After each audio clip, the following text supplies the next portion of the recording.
बिस्मिल्लाहिर्रहमानिर्रहीम। आज हम एक इंतहाई अहम मौजू पे बात करेंगे कि जो हमारे यहाँ मानसून की बारिशें हैं और इसका क्या असरात हैं और ख़ास तौर पे ये ज़राअत के लिए इनकी क्या अहमियत है।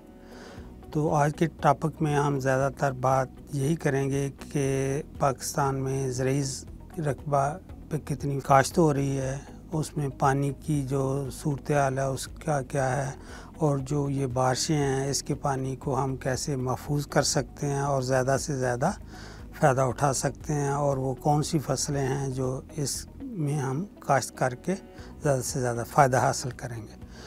तो इस सिलसिले में बात शुरू करते हैं। तो पाकिस्तान का अगर हम टोटल रकबा देखें तो वो है 79.5 मिलियन हेक्टेयर। तो उसमें जो काबिल काश्त रकबा है वो तकरीबन है 3 मिलियन हेक्टेयर, और उसकी फर्दर अगर हम तकसीम करें तो उसमें से 18 मिलियन हेक्टेयर ऐसा है जिसमें नहरी पानी दस्तयाब है, यानी इरीगेटेड एरिया है, और बाकी 5 मिलियन ऐसा है जो कि बरानी है, जो कि मुकम्मल तौर पे बारिशों पे डिपेंड करता है। और इस बरानी इलाके में तकरीबन हमारे यहाँ 500 से लेके 1500 मिलीमीटर सालाना बारिश होती है, और उसमें से ज़्यादातर हमारी जो मानसून के दौरान बारिशें होती हैं, यानी 60 to 70% हमारी बारिशें जो हैं वो जुलाई और अगस्त में होती हैं, जिससे हमें पानी हासिल होता है। तो इसलिए ये मानसून की बारिशों की अहमियत बहुत ज़्यादा है कि हम इस पानी को कैसे इस्तेमाल करें, किस तरह स्टोर करें, और ताकि हमारी एग्रीकल्चर में प्रोडक्टिविटी बढ़े। जैसे कि हमारे सारे दोस्तों को इल्म है कि कोई भी फसल उगाने के लिए उसकी पानी की ज़रूरत है। मतलब कुछ फसलें हैं जिनको बहुत ज़्यादा पानी चाहिए, और कुछ फसलें हैं जो कम पानी पे भी काश्त की जा सकती हैं। तो अब जो पानी की सूरत हाल है हमारे यहाँ, जो पानी इंडस बेसिन पे है हमारे यहाँ मेजर सोर्स जो है पानी का, और उसमें से जो हमारा पानी दरियाओं में आता है उसमें हमारी जो स्टोरेज कैपेसिटी है नेशनल लेवल पे वो तकरीबन 27 मिलियन किलोमीटर क्यूबिक है। तो वो जो हमने डैम बनाए थे 1978, उस वक्त से जो डेटा है वो शो करता है कि उसके बाद कोई मेजर इम्प्रूवमेंट नहीं आई। लेकिन ये खुशखबरी की बात है कि अब हुकूमत ने इस पे तवज्जो देनी शुरू की है। तो जो नए डैम हैं वो बन रहे हैं, जैसे दियामीर बादशाह डैम बन रहा है, इस तरह KPK में मोहम्मद एजेंसी में बन रहे हैं। तो उससे हमारी स्टोरेज कैपेसिटी बढ़ेगी, और किसी भी मुल्क के लिए ये बड़ा अहम है कि उसके पास वाटर स्टोरेज कैपेसिटी कितनी ज़्यादा, और उसका तरीका यही है कि उसके लिए ज़्यादा से ज़्यादा डैम बनाए जाते हैं। जैसे हमारे यहाँ जो टोटल डैम है 150 है, उसमें से 17 बड़े डैम हैं, जैसे तरबेला, मंगला डैम हो गया, ये रावल डैम, इस तरह से 17 हैं जो कि बड़े हैं, बाकी छोटे डैम हैं। तो उससे गवर्नमेंट लेवल पे ये पानी स्टोर हो रहा है, और उस पानी से जैसे हमें पता है कि बिजली भी हासिल करते हैं और फसलों के लिए भी इसी से पानी दस्तयाब होता है। अब जो बाकी पानी है मानसून का वो हमारा रन ऑफ हो जाता है, और वो फिर दोबारा आपको दरियाओं के ज़रिए हमारा समुद्र में चला जाता है। तो आज हम बात ये करेंगे या कोशिश ये करेंगे समझने की या बात करने की या उसको अहमियत देने की कि ये जो रन ऑफ वाटर है इसको हम ज़राअत में ज़्यादा से ज़्यादा कैसे इस्तेमाल कर सकते हैं। जो फार्म लेवल पे टेक्नोलॉजीज़ हैं वो क्या हो सकती हैं। उसमें नंबर 1 तो ये है कि अगर हमने मैक्सिमम क्रॉप्स जो खरीफ की फसलें हैं जो कि अमूमन 1 जुलाई से काश्त होती हैं, अगर हम वो काश्त कर लें तो हमारा जो कवर एरिया है वो ज़्यादा होगा।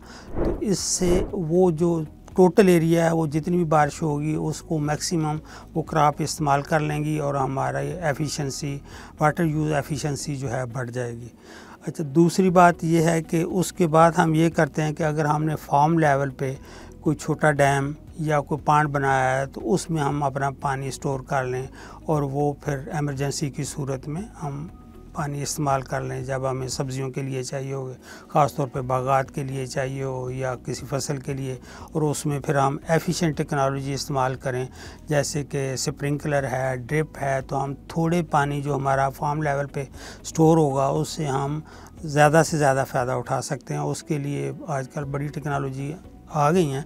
उसके बाद फिर आता है कि हम एक फार्म जो मैनेजमेंट है उसमें ये भी है कि अगर आपने डीप प्लॉइंग कर ली बारिशों से पहले तो वो पानी सीपेज करेगा ज़मीन में और वो मॉइस्चर नीचे चला जाएगा, उससे भी हम ये वाटर जो है उसी कंजर्वेशन कर सकते हैं। दूसरा ये है कि अगर हम वाटबंदी अपने जो खेतों की है वो कर लें, थोड़े से वाट मजबूत कर लें, उसके जो बंद हैं और उसको थोड़ा सा ऊंचा कर लें तो साफ ज़ाहिर है कि वहाँ भी पानी देर तक ठहरेगा और वो अंडरग्राउंड सीपेज हो के हमारी जो मॉइस्चर लेवल है वो बढ़ जाएगा और ज़्यादा देर तक सस्टेन कर लेगा।